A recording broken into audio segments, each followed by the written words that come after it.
Hello, সবাই কেমন আছো? আমি আজকে একটা ব্যাপার নিয়ে তোমাদের সাথে একটু আলোচনা করতে আসলাম। আলোচনা বলতে একটা ব্যাপার বলতে আসলাম। প্রথমেই বলে দিই, যদি আমি ভুল থাকি সেটাও কমেন্টে জানাবে, যদি আমি কিছুটা হলেও ঠিক থাকি সেটাও কমেন্টে জানাবে। তো সেটা হচ্ছে এই যে অম্বাবুচি চলছে, আগামীকাল সকাল 9:31 কি 32 নাগাদ অম্বাবুচি ছাড়বে। তো যেটা আমার বক্তব্য সেটা হচ্ছে, এই যে আজকালকার মেয়েরা একটা নতুন ট্রেন্ড এসেছে যে এই সময় অম্বাবুচির সময় মা কামাখ্যা এবং সমস্ত দেবীরা রজস্বলা হন। তো ইয়ারলি এটা একবারই আসে। তো এখনকার একটা ট্রেন্ড আমি অনেক বেশ কয়েক বছর ধরেই দেখছি, যেটা হচ্ছে আমাদেরকেও মায়ের সাথে তুলনা করা হচ্ছে। হ্যাঁ, নারীরা অবশ্যই দেবীর রূপ, সেটা এক ধরনের প্রবাদ আছেই, কিন্তু আজকের দিনের আমরা যে নারীরা, আমরা কি যদি দেবীর রূপ তো মুখে বলা যায়, আদৌ কি আমরা সেই জিনিসগুলো মেনে চলি জীবনে? কলিযুগ, মডার্ন যুগ, মডার্নে অতিরিক্ত মডার্ন হয়ে গেছি আমরা। যাক, সেই সমস্ত বাগবিতণ্ডায় গিয়ে লাভ নেই। যেটা আসল কথা সেখানে আসি, যে আমরা মেয়েরা ঋতুমতী হলে পরে আমরা মন্দিরে যেতে পারি, কারণ দেবীরাও ঋতুমতী হন। তো তারা যদি মন্দিরে বিরাজ করেন, তাহলে আমরা কেন ঋতুমতী হয়ে মন্দিরে প্রবেশ করতে পারি না? আমরা ঠাকুমা, মা দিদিমাদের আমল থেকে শুনে এসেছি মহিলাদের এই সময় বিশ্রামের দরকার হয়, এমনকি রান্নাঘরও যেতে নেই। কিন্তু এখনকার একান্নবর্তী পরিবার নেই, আর যেহেতু সবাইকে একা একা যার যার সংসার হয়ে গেছে, তো সেই জন্য আমাদেরকে এখন রান্নাবান্না করতে হয়, তাই রান্নাঘরে প্রবেশ করতে হয়, বা আলাদা থাকা যায় না। ছোট্ট এখন ফ্ল্যাটে আমরা বসবাস করছি বাড়িঘর ছেড়ে।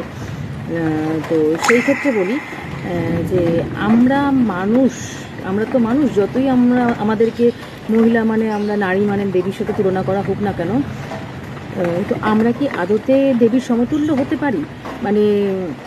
আমার বক্তব্যটার মানেটা আমি তোমাদের কতটা বোঝাতে পারছি আমি জানি না। ঈশ্বরের ক্ষেত্রে বছরে একবার তিনি দেবীরা রজস্বলা হন।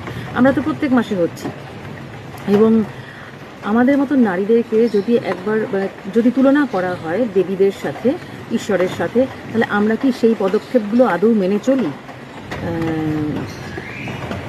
আজকাল অতিরিক্ত স্বাধীনতা আমরা পেয়ে গেছি। স্বাধীন থাকা সবারই একটা থাকতে পারে, এটা আইনগত অপরাধ হবে যদি বলা হয় যে না, নারীরা পরাধীন। কিন্তু এটা আমি পুরুষদের হয়ে কথা বলছি না, পুরুষতান্ত্রিক সমাজ, এবং স্বাধীনতার নামে আমরা কি কিছুটা উচ্ছৃঙ্খলতা, অনৈতিকতা কি অবলম্বন করে ফেলছি না? সেটা কি আমাদের একটু ভাবা উচিত নয়?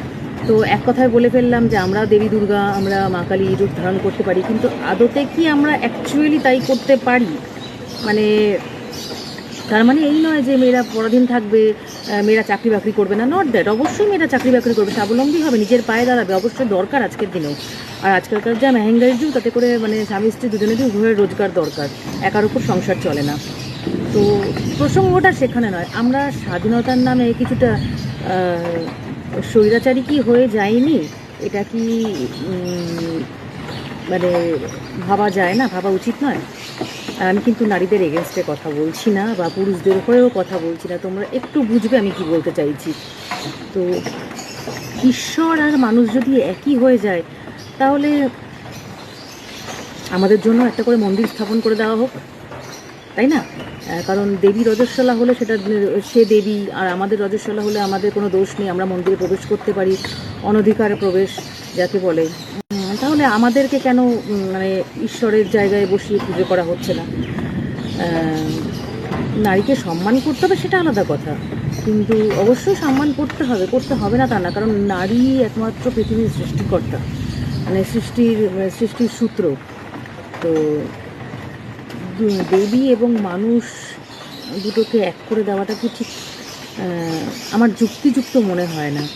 আর এই রজস্বলা অবস্থায় যদি নারীরা মন্দিরে যায়, ঠিক আছে, যুক্তি দেখিয়ে যায়, আমার মনে হয় না সেটা সঠিক না।